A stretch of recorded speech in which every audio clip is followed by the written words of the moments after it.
নমস্কার, নিউজ 18 বাংলায় স্বাগত। প্রিয়াঙ্কা রয়েছি আপনাদের সঙ্গে ঠিক সন্ধ্যে 7টায়। শুরু করছি আমার বাংলা। আগামীকাল রাজ্যে বাজেট পেশ, অর্থাৎ বিজেপি সরকারের প্রথম বাজেট পেশ এই বঙ্গে। বাজেট পেশ তো হবে, কিন্তু প্রত্যাশাও অনেক। শিল্প থেকে শিক্ষা, কর্মসংস্থান, তুঙ্গে প্রত্যাশা। বাংলায় প্রথম বিজেপি সরকারের বাজেট। আগামীকাল রাজ্য বাজেট পেশ, পালাবদলে বাজেটে প্রত্যাশা।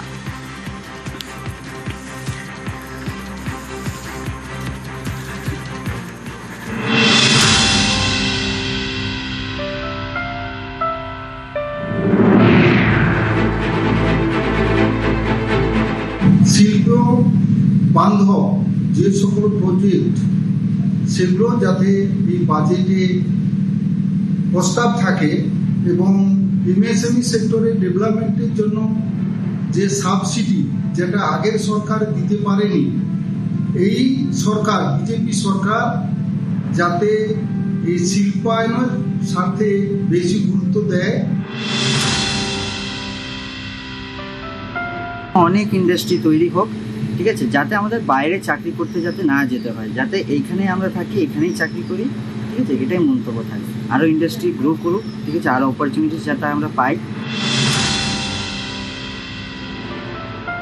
বাজেটে আশা করছি আমরা যারা শ্রমিক আছে তারা পশ্চিমবাংলায় কাজ দিলে ভালো হয়।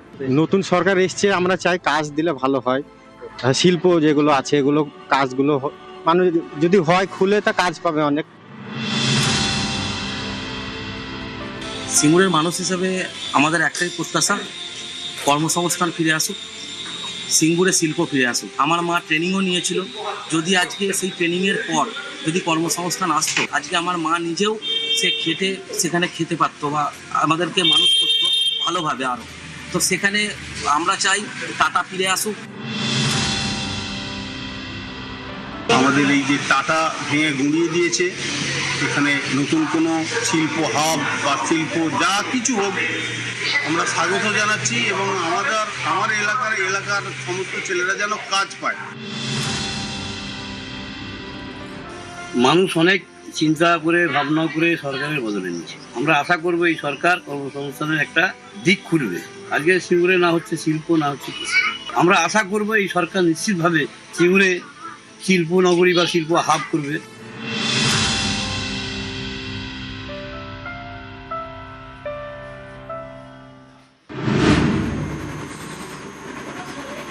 সোমবার পরিবর্তন সরকারের প্রথম বাজেট পেশ আগামীকাল।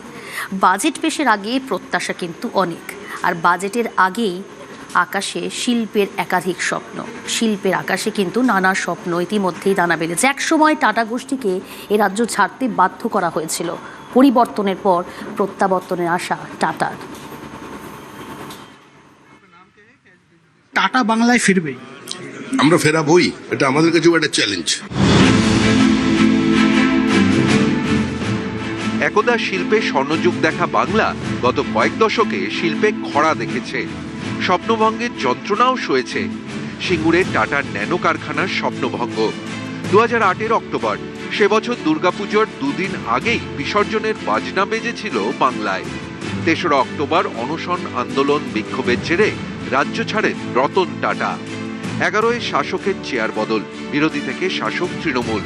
15 বছরের তৃণমূল জমানায় শিল্প দেখেনি বাংলা, শিল্প দেখেনি সিঙ্গুর। কাজ হয়নি, কিচ্ছু কাজ হয়নি। আমাদের তো কষ্টের শেষ। এখানে কোনো ফ্যাক্টরি বা কারখানা হতো তাহলে অনেক সংসার বেঁচে যেত। 26-এ ফের পরিবর্তন, এবার বাংলায় বিজেপির সরকার। সেই সরকারেরই প্রথম বাজেট 22শে জুন। প্রত্যাশা পাহাড় প্রমাণ।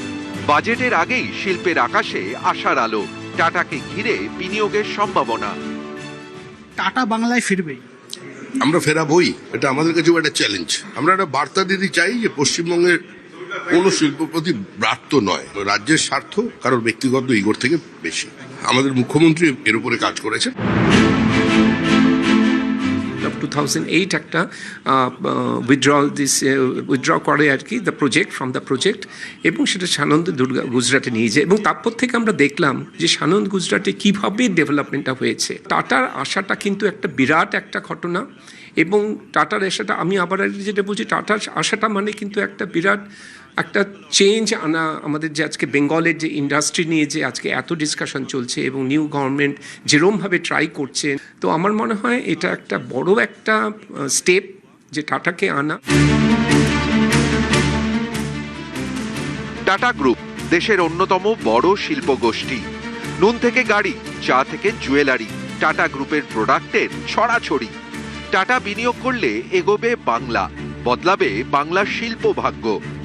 খুশির বিষয়, পশ্চিমবাংলার বিকাশের জন্যে, পশ্চিমবাংলার শিল্পের জন্যে আমরা যতটা ভাবিত, আমার মনে হয় তার থেকে বোধহয় বেশি ভাবিত আমাদের ভারতবর্ষের প্রধানমন্ত্রী, ভারতবর্ষের গৃহমন্ত্রী, ভারতবর্ষের অর্থমন্ত্রী, ভারতবর্ষের রেলমন্ত্রী, ভারতবর্ষের শিল্পমন্ত্রী সহ অন্যান্য যারা রয়েছেন বিভিন্ন ডিপার্টমেন্টের, তারা এই সর্বক্ষেত্রে পশ্চিমবাংলার একটা বিকাশের জন্য কিন্তু তারা চিন্তিত, এবং শুধু তাই নয়, তারা করছেন এবং টাকাও কিন্তু তারা গ্রান্ট করছে। টাটা যদি আবার সিঙ্গুরে ফেরে এবং আবার যদি গাড়ি কারখানা করে, সেটা তো বলা যাবে একটা বৃত্ত সম্পূর্ণ হলো। কারণ টাটা যখন গেছিল, রতন টাটা নিজেই বলেছিলেন যে আপনি তো ট্রিগারটাই টিপে দিলেন। তৃণমূল নেত্রীর সেই সময় সিঙ্গুর আন্দোলন, পরিস্থিতিটা এমন পর্যায়ে চলে গিয়েছিল, নিয়ে যাওয়া হয়েছিল যে রতন টাটা বাধ্য হন সিঙ্গুর ছাড়তে।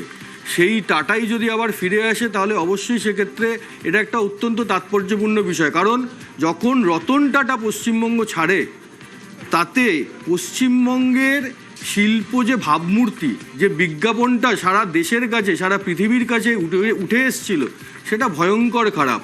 মানে একটাই বার্তা গেছিল, রতন টাটা যেখানে ব্যবসা করতে পারেন না, সেখানে কি করে ব্যবসা করা সম্ভব।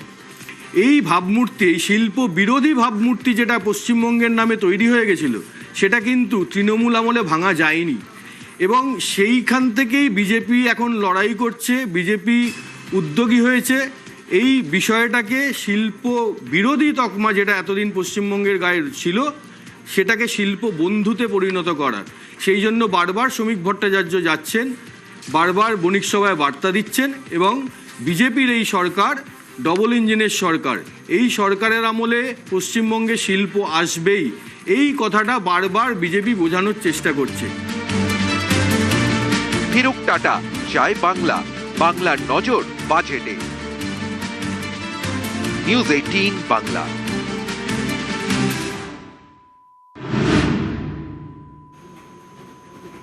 সোমবার বাজেট, শুভেন্দু অধিকারী সরকারের প্রথম বাজেট। কি চান সাধারণ মানুষ, শুনুন।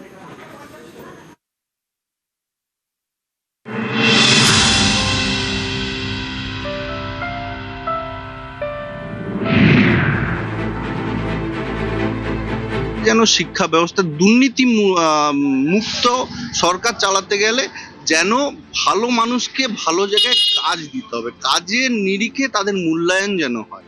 সরকারের কাছে এইটুকুই আবেদন।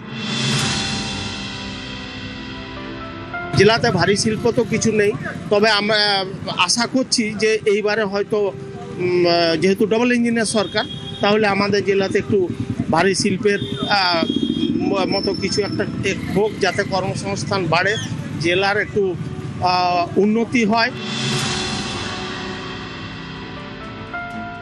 এখানে প্রচুর ইন্ডাস্ট্রি হবে, তো আমরা বিরাট আশা নিয়ে ওনার কাছে আজকের আমরা তাকিয়ে আছি, এবং আমি 100% শিওর আমাদের এক্সপেকটেশন মানে যা আছে উনি সেটা পূরণ করতে পারবেন। যুব সমাজের প্রত্যাশা অনেক। বিগত সরকার একটিও এসএসসি পরীক্ষা করেনি, প্রাথমিক বিদ্যালয়ে শিক্ষক নিয়োগ করেনি, বহু শিক্ষক ভ্যাকেন্সি আছে, আর যার জন্য যুবকদের আশা এই সরকার নতুন নতুন নিয়োগ করবে, যুবকদের চাকরির ব্যবস্থা করবে, এই প্রত্যাশা আমি করি মুখ্যমন্ত্রীর কাছে।